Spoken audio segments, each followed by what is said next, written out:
Bora lá, meu aluno exemplo, para mais uma aula de zoologia e para o subgrupo dos quinidários ou cnidários, para algumas formas de falar o nome do grupo, né?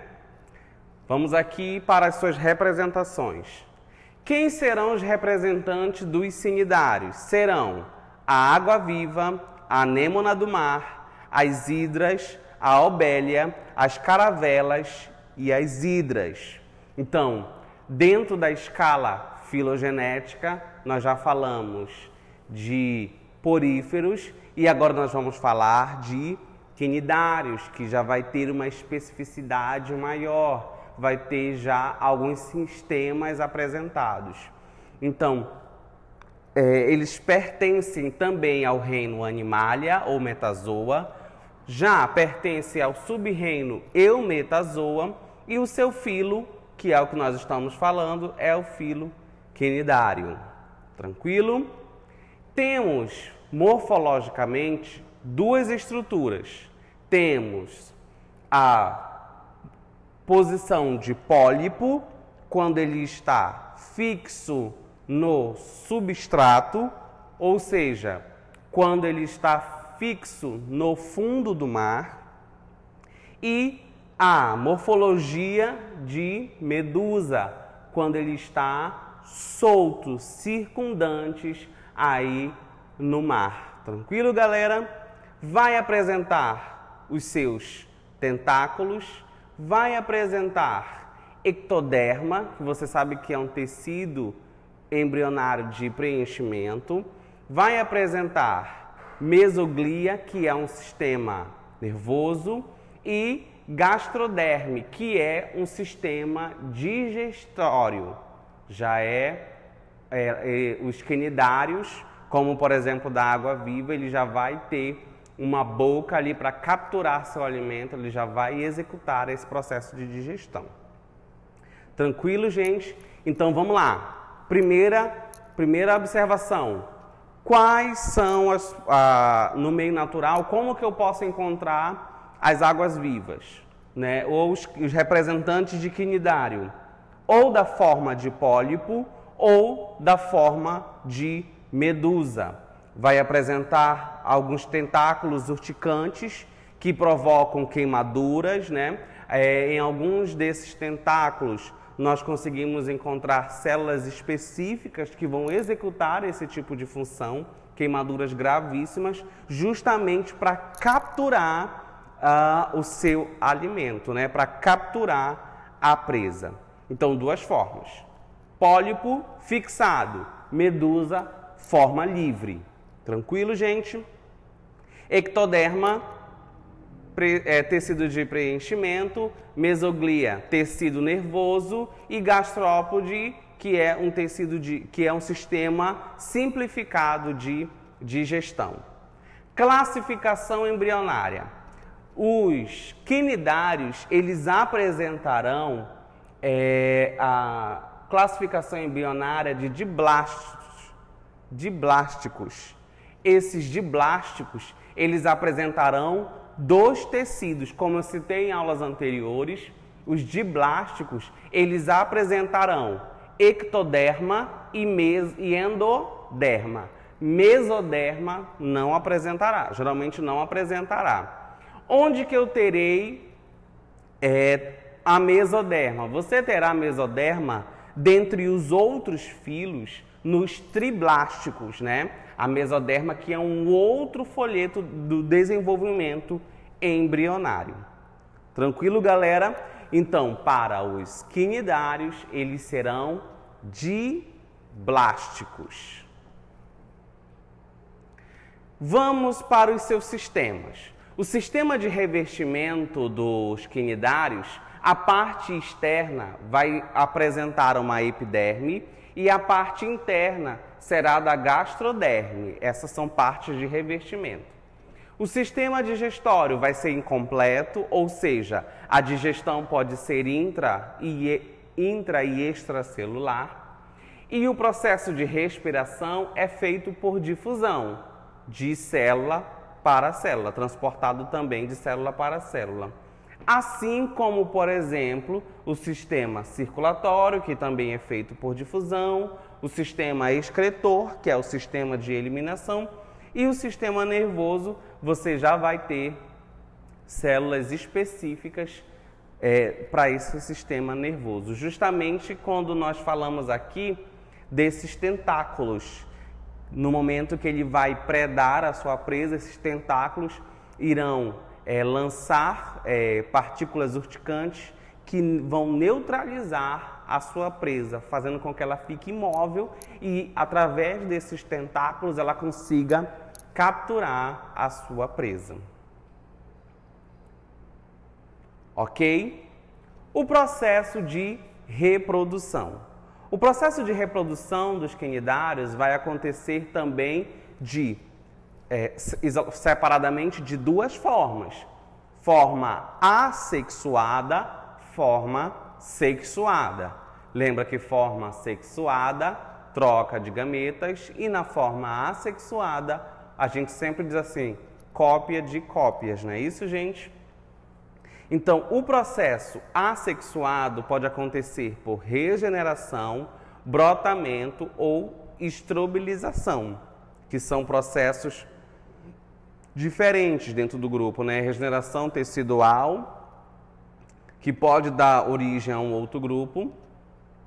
Brotamento, como a gente aprendeu lá nos poríferos, brota do seu próprio corpo, nós vamos ver na próxima imagem, um novo ser.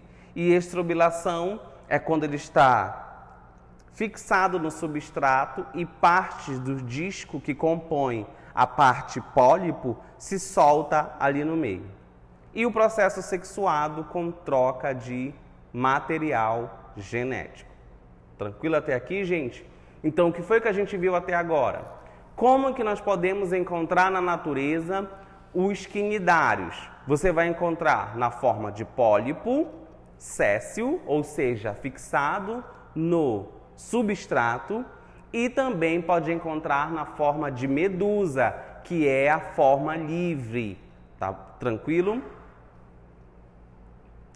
E processo de desenvolvimento embrionário, que ele é um animal de blásticos, ele vai apresentar dois folhetos embrionários, olha aqui, ele vai apresentar o ectoderma e o endoderma, e vai apresentar diferentes formas de reprodução que nós vamos falar que vai acontecer de acordo ali com a necessidade daquele animal.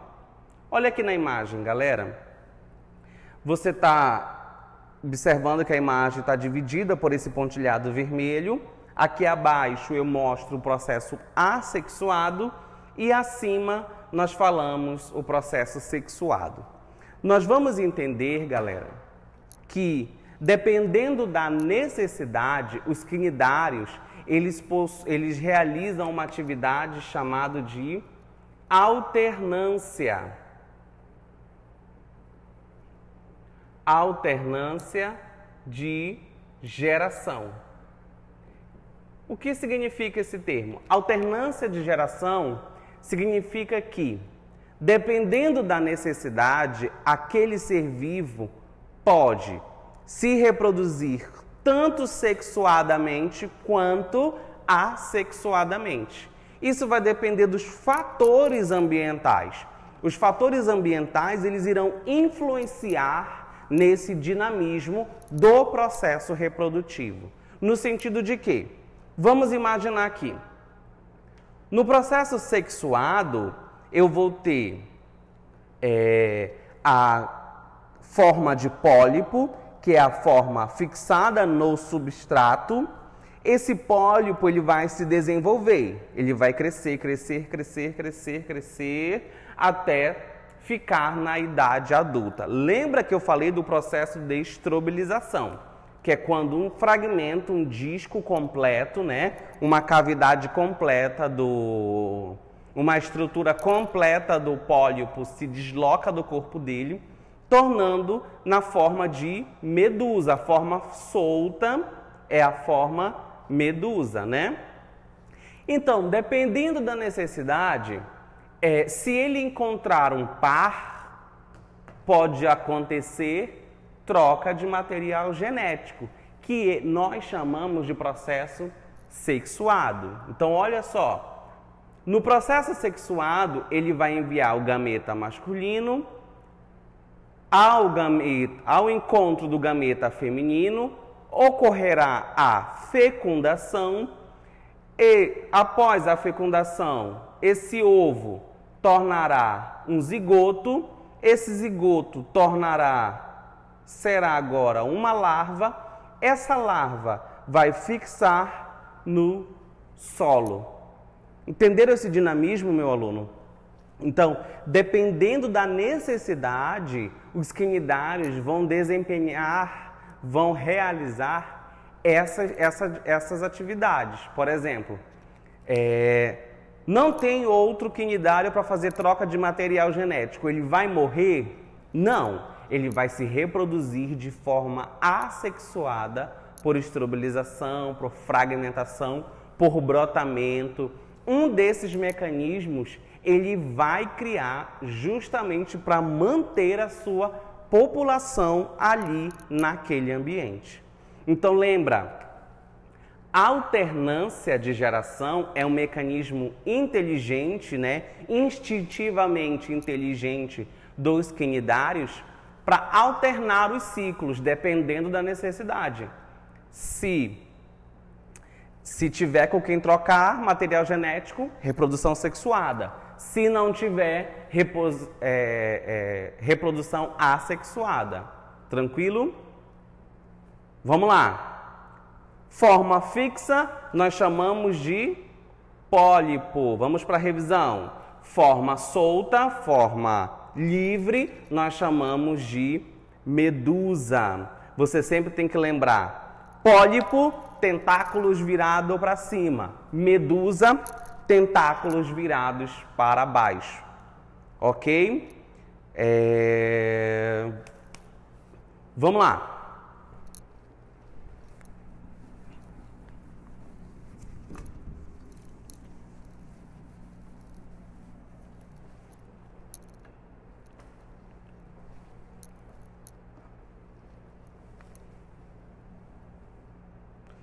Vamos para o nosso exercício, vamos praticar agora.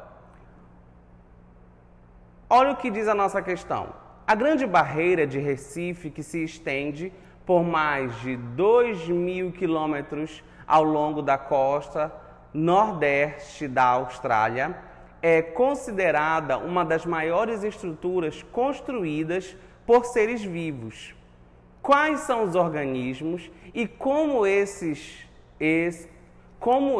formam esses recifes? Então, você poderia formar esse recife ou através de esponja do mar ou através de coral, mas como ele está falando que é coral, você vai descartar. Olha, letra A, esponja do mar à custa de segregação calcária. Esponja do mar não solta fragmentação calcária, ele pode soltar sílica, né? Selenterados à custa de espículas calcárias e silicosas de seu corpo. Será? Não sei. Pólipo de cnidários à custa de segregação calcária. Pólipo à custa de material calcário do terreno. Ou é quinidário à custa de material calcário do solo, como a gipsita. Gipsita, nunca ouvi falar neste nome. Então, dentre essas características, qual você marcaria? Obviamente que você marcaria a letra C, pólipos de quinidário à custa de segregação calcária. Tá ok, gente? Não seria selenterados, que é um grupo mais à frente, e eles são de vida livre. Não poderia ser pólipo à custa de calcário do terreno. E não poderia ser à custa de material calcário do solo, como gipsita. Ok? Próxima questão.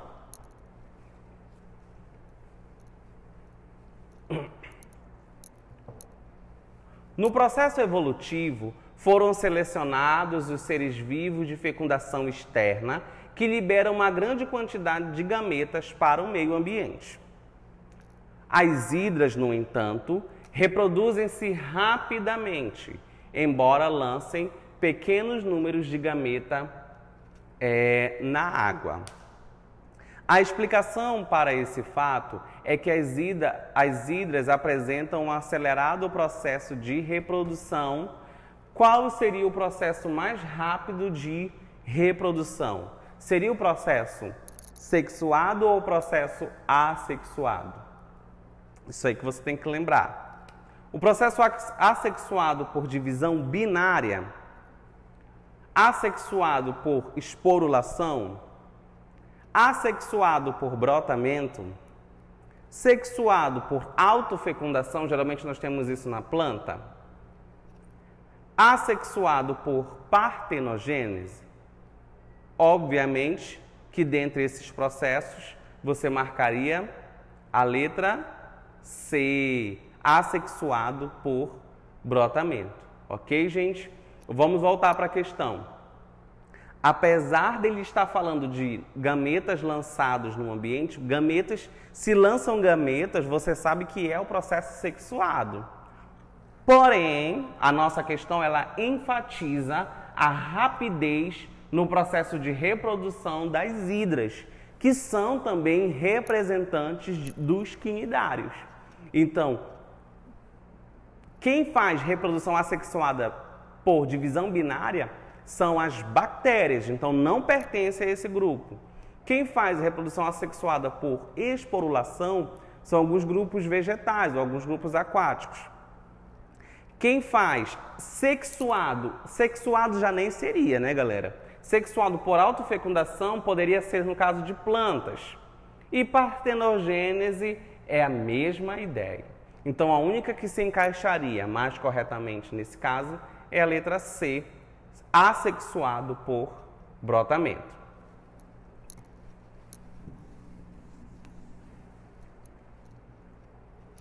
Próxima questão. Uma colônia de pólipos forma por brotamento, então já citou um processo assexuado, pequenas medusas. Estas liberam gametas no ambiente, então citou o processo sexuado, onde ocorre a fecundação. Do zigoto surge uma larva ciliada que dá origem à colônia de pólipos. Então ele foi de assexuado para sexuado. A descrição anterior refere-se a um quinidário que apresenta alternância de geração, quinidário que apresenta exclusivamente reprodução sexuada. Olha o termo aqui, erradíssimo, nós não marcamos isso no Enem, tá? Porque não é somente sexuado, ele realiza também um processo assexuado.